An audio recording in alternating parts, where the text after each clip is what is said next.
নমস্কার দর্শক বন্ধুরা, রেক্স স্পোর্টস এর পর্দায় আপনাদের সকলকে আরেকবার স্বাগত। আমি রাহুল। এই মুহূর্তে রয়েছে ইস্ট বেঙ্গল গ্রাউন্ডে, আর এখান থেকে এই মুহূর্তে একটা বড় আপডেট দেবো আপনাদেরকে। সেটা হচ্ছে মহেশ নাওরেম এবং নন্দকুমার শেখর কতগুলো ম্যাচের জন্য সাসপেনশন তাদেরকে সার্ভ করতে হবে। আপনারা সবাই জানেন যে মোহামেডান ম্যাচে দুজনকেই কিন্তু 29 মিনিটের মাথায় দুজনকে কিন্তু পরপর লাল কার্ড দেখিয়ে কিন্তু মাঠ ছাড়তে হয় এই দুজন প্লেয়ারকে, মহেশ নাওরেম এবং নন্দকুমার শেখরকে। তারপরে কিন্তু সকলের মুখে একটাই প্রশ্ন, এখন প্রত্যেকটা ইস্ট বেঙ্গল সমর্থক অধীর আগ্রহে অপেক্ষা করে আছে এই ডিসিশনটার জন্য, যে কতগুলো ম্যাচের জন্য সাসপেন্ড হতে পারেন মহেশ নাওরেম এবং নন্দকুমার শেখর।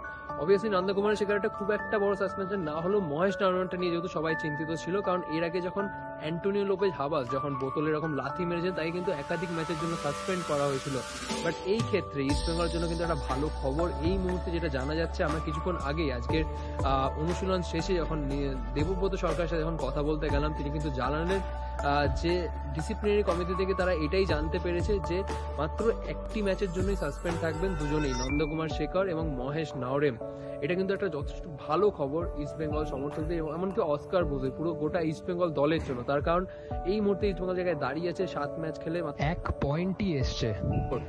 তাদের দলের যে দুটো উইঙ্গার তাদেরকে ছাড়া যদি একাধিক ম্যাচ খেলতো সেটা কিন্তু সত্যি একটা চিন্তার বিষয় হয়ে উঠতো।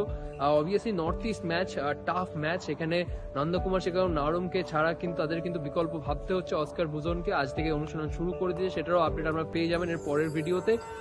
বাট এই মুহূর্তে কিন্তু একটা স্বস্তির খবর যে নর্থ ইস্ট ম্যাচের পরের ম্যাচটা যেটা খেলবে সেখানে কিন্তু ফিরে আসছে নন্দকুমার শেখর এবং মহেশ নাওরেম।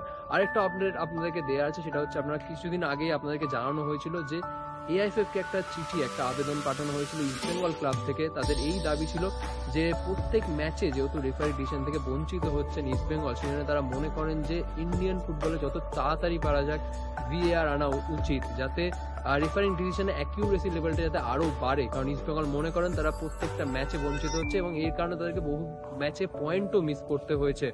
তো সেই চিঠির প্রত্যুত্তরে কিন্তু এএফএফ জানিয়েছে 19 নভেম্বর 18 নভেম্বর যে হায়দ্রাবাদে ইন্ডিয়া বনাম মালয়েশিয়ার যে ম্যাচ, তার পরের দিনই সকালে 19 নভেম্বর কিন্তু এআইএফএফ এর কল্যাণ চৌবে, যে এআইএফএফ প্রেসিডেন্ট কল্যাণ চৌবে, তিনি কিন্তু জানিয়েছেন যে তিনি ইস্ট বেঙ্গলের থেকে যারা যাবেন, অবভিয়াসলি দেবব্রত সরকার এবং তার সাথে আরো যেসব কর্মকর্তা যাবে তাদের সাথে তিনি কিন্তু একটা বৈঠকে বসবেন। সেই চিঠির প্রত্যুত্তরে এমনটাই জানিয়েছেন এআইএফএফ। তো এই আপডেটগুলো আপনাকে দেওয়ার ছিল। যদি ভালো লাগে অবশ্যই লাইক, শেয়ার এবং সাবস্ক্রাইব করুন।